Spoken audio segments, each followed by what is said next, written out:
गोविंद हरे गोपाल हरे जय जय प्रभु दीन दयाल हरे गोविंद हरे गोपाल हरे जय जय प्रभु दीन दयाल हरे गोविंद हरे गोपाल हरे जय जय प्रभु दीन दयाल हरे गोविंद हरे गोपाल हरे जय जय प्रभु दीन दयाल गोविंद हरे गोपाल हरे जय जय प्रभु दीन दयाल हरे गोविंद हरे गोपाल हरे जय जय प्रभु दीन दयाल हरे गोविंद हरे गोपाल हरे जय जय प्रभु दीन दयाल हरे गोविंद हरे गोपाल हरे जय जय प्रभु दीन दयाल हरे गोविंद हरे गोपाल हरे जय प्रभु दीन दयाल हरे गोविंद हरे गोपाल हरे जय जय प्रभु दीन दयाल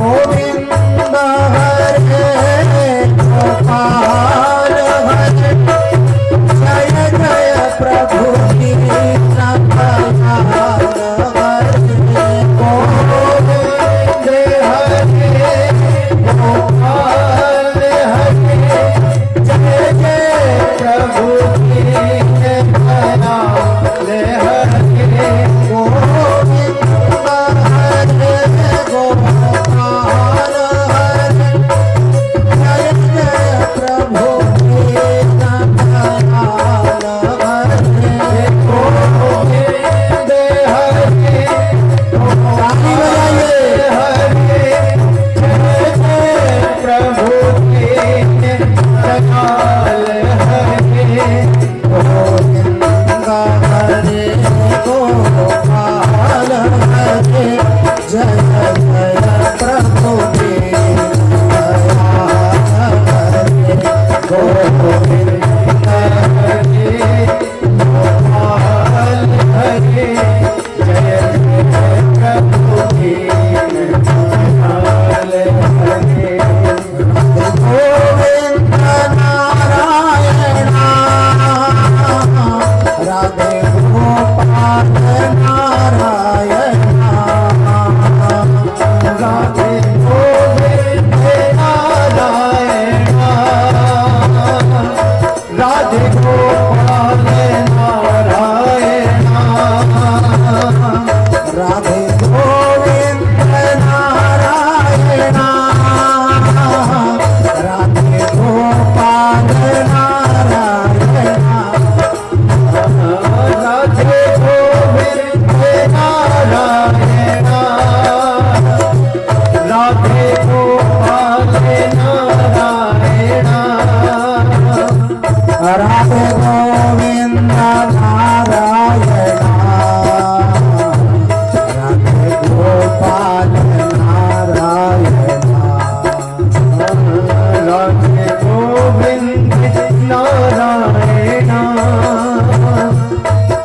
राधे गोपाल नारायण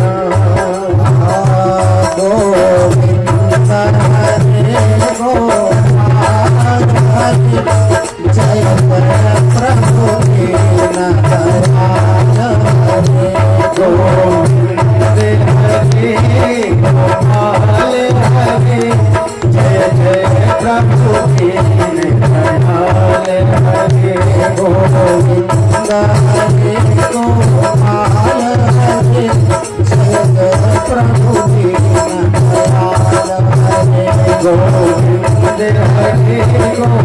गोपाल हरे जय जय प्रभु दीनदयाल हरे जय जय प्रभु दीनदयाल हरे जय जय प्रभु दीनदयाल हरे जय जय प्रभु दीनदयाल हरे जय जय प्रभु दीनदयाल हरे जय जय प्रभु दीनदयाल हरे।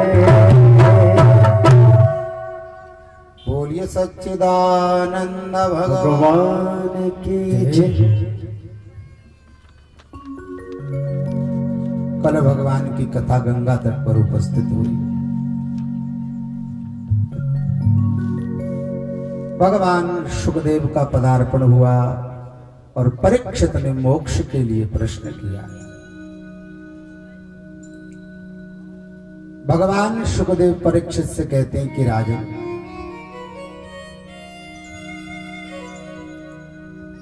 भरियाने शते प्रश्ना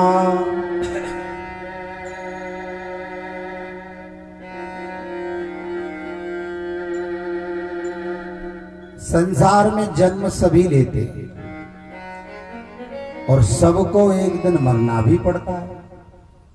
शरीर के वेद में दो धर्म बताए, एक दिन शरीर जन्म लेता है और एक दिन मर जाता है। दो ही काम शरीर करता है, जन्म लेना और मर जाना। शरीर के अंदर प्राणों का निवास है और प्राण भी दो धर्म से बंधे हुए हैं। दो धर्म प्राण के हैं। किसी को पूछो कि महाराज भूख प्यास कैसे लगती है, तो लोग कहते हैं शरीर को भूख लगती, शरीर को प्यास लगती। शास्त्र कहते हैं शरीर को भूख भी नहीं लगती, शरीर को प्यास भी नहीं लगती। तो भूख प्यास कैसे लगती है? भूख और प्यास प्राण का धर्म है। अच्छा, आप भोजन न करो, पानी न पियो, तो तकलीफ किसे होगी? आंखें देखती रहेंगी, कान सुनते रहेंगे, शरीर अपनी जगह बना रहेगा, लेकिन कोई यदि जाएगा तो प्राण चले जाएंगे। अन्न नहीं खाओगे तो जाएगा कौन? प्राण चले जाएंगे। इसलिए अन्न जल का संबंध प्राणों से होता है, शरीर से नहीं। शरीर जीवन मृत्यु से बंधा है, प्राण भूख प्यास से बंधे हैं। और प्राणों के अंदर मन है, मन बंधा है सुख और दुख के अनुभव से। शरीर को सुख दुख भी नहीं होते, सुख और दुख मन को होते हैं। भगवान सुखदेव कहते हैं परीक्षित, जीवन भगवान ने दिया है, ये भगवान का प्रसाद है। अच्छा, गीता भगवती कहती है जातस्य ही ध्रुवः मृत्युर् ध्रुवः जन्म मृतस्य च। जिसने जन्म लिया है उसको एक दिन मरना पड़ेगा। तो जब मरना निश्चित ही है तो फिर उससे डरना कैसा, है ना? परीक्षित शरणागत भगवान सुखदेव की हुए। अब भगवान सुखदेव ने परीक्षित के लिए भागवत के 10 लक्षण सुनाए। सभी पुराणों के 5 लक्षण होते हैं, लेकिन श्रीमद् भागवत महापुराण के 10 लक्षण। ये 10 लक्षणा ग्रंथ है। इसके 10 लक्षण कौन से? अत्र सर्गो विसर्गश्च स्थानं पोषणमूतयः मनवन्तरेषानुकथा निरोधो मुक्तिराश्रयः। भागवत का सबसे पहला लक्षण है सर्ग। सर्ग माने संसार का उत्पन्न होना। दुनिया को भगवान कैसे बनाते हैं, सबसे पहले भागवत समझाती है संसार का निर्माण कैसे। भागवत का दूसरा लक्षण है विसर्ग। विसर्ग का अर्थ होता है कि भगवान ने दुनिया तो बना दी, लेकिन इस दुनिया को भगवान मिटाते कैसे हैं, जिसको प्रलय कहते हैं। ये भागवत का दूसरा लक्षण है हमारा, दुनिया मिटती कैसे। अत्र सर्गो विसर्गश्च, तीसरा है स्थान, इन लोकों की संरचना।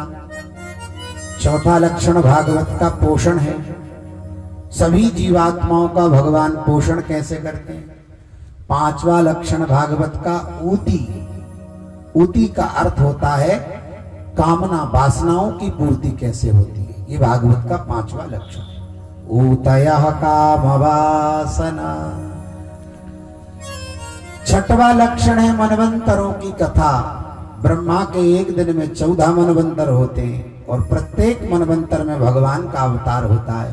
तो कौन कौन से अवतार भगवान धारण करते हैं, ये भागवत का छठवा लक्षण। मनवंतरे शानु कथा और निरोध, आठवां लक्षण भागवत का। नौवां लक्षण है मुक्ति, मुक्ति कैसे मिलती है। और 10वां लक्षण है आश्रय। और मुक्ति को समझाने के लिए 9 लक्षणों की व्याख्या भागवत में की गई। यदि पहले ही मुक्ति समझा देते भगवान कि मुक्ति क्या है, तो बाकी के 9 लक्षणों को समझने की जरूरत ही नहीं है। मानस में एक प्रसंग आता है, लक्ष्मण भगवान प्रवर्षण पर्वत पर निवास कर रहे हैं और लक्ष्मण ने भगवान से पूछा, महाराज ज्ञान क्या है और जीव क्या है और माया क्या है। लक्ष्मण प्रश्न करते हैं। लक्ष्मण ने पहले पूछा है ज्ञान के विषय में और भगवान सबसे पहले माया को समझाते हैं। संतों ने पूछा, भैया जब पहले ज्ञान पूछा गया तो भगवान ने लक्ष्मण को ज्ञान क्यों नहीं बताया। ज्ञान यदि बता देंगे तो माया छूट जाएगी, क्योंकि ज्ञानी यदि कोई हो गया तो विकार खत्म हो गए। तो लक्ष्मण माया को समझ नहीं पाएंगे, इसलिए भगवान पहले ज्ञान का उत्तर दे रहे हैं लक्ष्मण के लिए, माया का उत्तर दे रहे, ज्ञान को बाद में समझाते हैं। लक्ष्मण से भगवान ने कहा है, जिस माया में हम और आप सब बंधे हुए महाराज, कि मैं अरु मोरे और तोरते माया, मैं अरु मोरे तोरते माया, मैं अरु मोरे तोरते माया, मैं अरु मोरे तोरते माया। बस की जीवन पाया, जी बस की जीवन पाया, जी बस की जीवन पाया। मैं और मेरा, तू और तेरा, ये जो परिभाषा है, ये अमुक वस्तु मेरी है, ये उसकी है, ये जो विभाग हम कर देते हैं, बस यही माया है। वास्तव में इस दुनिया में कोई किसी का कुछ है ही नहीं। शास्त्र कहते हैं, किसी को ऐसा मान लो अभिमान हो जाए, मेरे पास इतना धन है, इतनी बड़ी बिल्डिंग है, इतनी गाड़ी है, बंगले हैं, 5-5 बेटे हैं, पुत्र परिवार, तो अब काल मेरा कुछ नहीं बिगाड़ सकता, क्योंकि मैं तो इतने बड़े संपत्ति का स्वामी हूं। और जब शरीर छूटने का नंबर आया और जीवात्मा को लेने के लिए धर्मराज के दूत आए, तो जीवात्मा धर्मराज के सेवकों से प्रश्न करता कि तुम मुझे ले जा नहीं सकते महाराज, क्यों? उसके बदले में तुम मुझसे धन ले लो, पैसा ले लो, रुपया ले लो। और धर्मराज के सेवकों ने कहा है, जिन्होंने भी धन कमाया है, कि धनानि भूमौ पशवश्च गोष्ठे, आपने धन यदि कमाया है, जब जीवन का क्रम समाप्त होने लगता है तो यदि वो धन तिजोरी में रखा है तो आप उसको चाबी से खोल करके भी तिजोरी से धन का उपयोग नहीं कर सकते। अच्छा, दुनिया की पूरी संपत्ति दे दो, 5 मिनट का समय आपको अतिरिक्त में मिलने वाला नहीं है। तो धनानि भूमौ पशवश्च गोष्ठे, यदि आपने धन कमाया है तो तिजोरी में पड़ा रह जाएगा। यदि आपने हाथी घोड़े इकट्ठे किए हैं तो गौशाला में बंधे रह जाते हैं महाराज। धनानि भूमौ पशवश्च गोष्ठे, धन बेईमान हो गया, पशु बेईमान हो गए। तीसरा प्रश्न जीवात्मा ने किया कि मेरी पत्नी बड़ी योग्य है, सुंदर है, चतुर है, तो पत्नी तो मेरा साथ देगी, धन ने साथ नहीं दिया महाराज, धन तो घर में ही पड़ा रह गया। हाथी घोड़े इकट्ठे किए थे, उन्होंने भी साथ नहीं दिया जीवात्मा का, कोई किसी के साथ गया नहीं गया। तो बोले पत्नी तो मेरे साथ जाएगी। धनानि भूमौ पशवश्च गोष्ठे, नारी गृहे द्वार जना स्मशान। बोले पत्नी मेरा साथ देगी। पत्नी आपका साथ कहां तक देगी? घर के द्वार तक पत्नी साथ देती, उसके बाद में शरीर को समाज शमशान में ले जाता और पत्नी घर के अंदर चली जाती। महाराज, पत्नी किसी के साथ जाती, किसी के साथ नहीं जाती। धनानि भूमौ पशवश्च गोष्ठे, और नारी गृहे द्वार जना स्मशान। पत्नी ने घर के द्वार पर साथ छोड़ दिया। जीवात्मा बोला मेरे बेटे हैं, बेटे तो मेरा साथ देंगे, इनके लिए मैंने बिल्डिंग बनाई, जमीन बनाया, धंधा व्यापार लगाया, बेटे तो मेरे साथ जाएंगे। बेटे साथ तो जाते, लेकिन कहां तक जाते हैं? शमशान तक साथ देते। बेटा संतान शमशान तक साथ देते। धनानि भूमौ पशवश्च गोष्ठे, नारी गृहे द्वार जन स्मशाने। परिवार ने शमशान में शरीर को चिता पे रख दिया, परिवार लौट के घर आ गया, तो परिवार ने शमशान में साथ छोड़ दिया। बोले कोई बात नहीं, ये भी बेईमान है, शरीर तो मेरा अपना है, इसको मैंने कितने सुंदर सुंदर कपड़े पहनाए, कितना सुंदर भोजन कराया है, महंगे से महंगे कमरे में एसी लगी है उसमें सुलाया है, रबड़ी रसमलाई खिलाई है, इत्र परफ्यूम लगाया, शरीर की कितनी सेवा की है आपने, ये तो मेरा साथ देगा। शरीर भी आपका साथ देने वाला नहीं। शरीर कहां तक देता है? बोले देहश्चितायाम परलोक मार्गे, शरीर चिता तक साथ देता है। चिता में अग्नि लगी और शरीर जल करके भस्म हो जाता है, शरीर ने भी साथ नहीं दिया। देहश्चितायाम परलोक मार्गे, और कर्मानुगो गच्छति जीवे। कहा आपने जैसे कर्म किए हैं उन कर्मों के साथ आपको अकेले ही संसार से जाना है। तो एक ही चीज आपके साथ जाएगी, आपके कर्म जाएंगे। व्यास भगवान भागवत में कहते मैंने 18 पुराण लिखे, लेकिन काम की 2 ही बातें बताई। 18 पुराणों में 4 लाख श्लोक हैं व्यास भगवान। कितने? 4 लाख श्लोक, 18 पुराण। व्यास जी कहते मैंने लिखा बहुत है, लेकिन बातें 2 ही हैं महाराज। 18 पुराणेषु, और व्यासस्य वचनद्वयम्, 2 वचन है व्यास जी के। कौन कौन से? परोपकाराय पुण्याय पापाय परिपीडनम। दूसरे को कष्ट देना पाप है और दूसरे को प्रसन्न कर देना ही सबसे बड़ा पुण्य है हमारा। तीसरे चक्कर में मत पड़ो, पूजन करो, तप करो, माला फेरो, ये सब भी एक तरह से माया का ही रूप है। माला फेरत जुग गया और गया न मन का फेर, करता मन का डारी दे तो मन का फेर। दूसरे की सेवा आप कभी यदि मनुष्य के काम आ सको, किसी पशु के पक्षी के काम आ सको, व्यास जी कहते हैं 2 ही धर्म, दूसरे की सेवा करना धर्म है और दूसरे को कष्ट